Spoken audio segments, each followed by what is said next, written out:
से बोलो बघा. अडळ पद गेलं 6 महिन्याच्या ध्रुवात. बाबा 6 महिन्याच्या ध्रुवाचा जर उद्धार होत असेल तर आपला होणार नाही का? होईल बाबा. त्याच्याकरता एकच करावा लागेल, तुकोबारायाने सांगितल्याप्रमाणे ठाईचं बैसून करा एक चित्त. चित्त तर एकाग्र नाही आपलं. काय काय नो नो. आपण जरी पूजेला बसलो, पूजेला बसल्यानंतर ऐन होकर पूजेला बसलो, पूजेला बसल्यानंतर सर्वे पूजेला बसल्यानंतर आपल्याला फक्त लग्नाची घाई असावी. लग्नाची लक्ष देऊ नाही का? पूजेला बसल्यानंतर लग्नाची घाई असावी, लग्नाची. आणि लग्न आपल्या भवाचेच असावं. लग्न आपल्या भवाचं नाही, आपल्या माहेरचं असावं.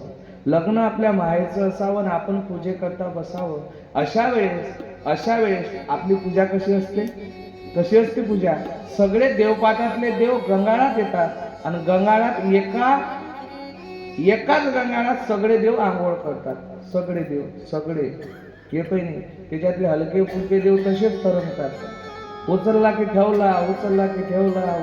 ठेवला.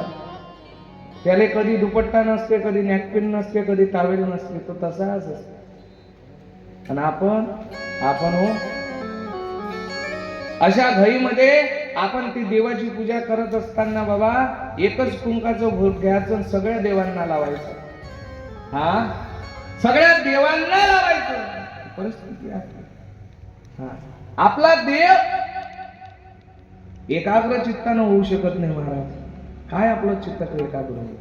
विचार कुठेतरी आपल्याला करावा लागेल.